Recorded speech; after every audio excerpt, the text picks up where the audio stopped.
అరే విక్కీ, ఈ ఫోటోలో రోడ్డు మీద పాంప్లెట్స్ పంచుతున్న ఈ వ్యక్తిని చూశావా? ఈ సాధారణ వ్యక్తి వెనుక ఒక అద్భుతమైన బిలియనీర్ సక్సెస్ స్టోరీ ఉంది. అది వింటే నువ్వు షాక్ అవుతావు. విక్కీ ఆశ్చర్యంగా వింటూ అంటున్నాడు, అవునా, ఇంతకీ ఈ వ్యక్తి ఎవరు? ఈయన సక్సెస్ స్టోరీ ఏంటి? ఆదిత్య చెప్తున్నాడు, ఈయన పేరు లీ జోన్. చైనాలో ఒక పేద కుటుంబంలో పుట్టిన ఈయన చిన్నప్పటి నుంచే టెక్నాలజీపై పిచ్చి ప్రేమతో పెరిగాడు. కరెంట్ లేని తన ఊరి కోసం ఒక ఎలక్ట్రిక్ ల్యాంప్ ను సొంతంగా తయారు చేశాడు. విక్కీ వింటూ ఆశ్చర్యంతో అంటున్నాడు, వామ్మో, 10 ఏళ్ల వయసులోనా? నిజంగా గ్రేట్. అక్కడితో ఆగలేదు. కాలేజ్ డేస్ లో ఫైర్ ఇన్ ద వ్యాలీ అనే పుస్తకం చదివి సిలికాన్ వ్యాలీపై ఆకర్షితుడయ్యాడు. ఆ స్ఫూర్తితో తన 4 ఏళ్ల డిగ్రీని కేవలం 2 ఏళ్లలోనే పూర్తి చేసి అందర్నీ ఆశ్చర్యపరిచాడు. అదుర్స్, మరి తన కెరీర్ ఎలా మొదలైంది? ఆదిత్య చెప్తున్నాడు, కింగ్సాఫ్ట్ అనే కంపెనీలో ఒక సాధారణ ఇంజనీర్ గా చేరి తన అసాధారణ ప్రతిభతో ఆ కంపెనీకి సీఈఓ స్థాయికి ఎదిగాడు.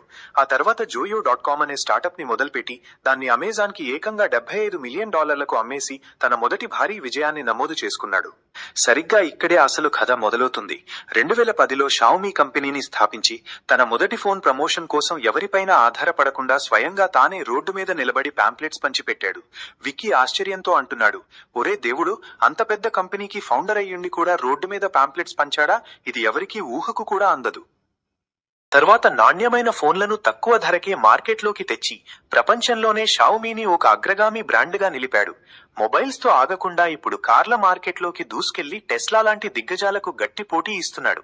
2025లో తన తొలి ఎలక్ట్రిక్ ఎస్యూవీని లాంచ్ చేసినప్పుడు కేవలం 3 నిమిషాల్లో 2 లక్షలకు పైగా బుకింగ్స్ వచ్చాయంటేనే అర్థం చేసుకోవచ్చు ఈయనకున్న క్రేజ్ ఏంటో. విధంగా స్పందిస్తూ అంటున్నాడు, నిజంగా ఇది అద్భుతం.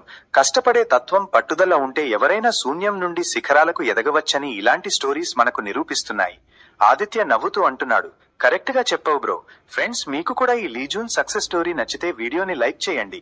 విక్కీ మరిన్ని ఇలాంటి ఇంట్రెస్టింగ్ మరియు యూస్ఫుల్ వీడియోస్ కోసం ఇప్పుడే మన ఛానల్ ని సబ్స్క్రైబ్ చేసుకోండి.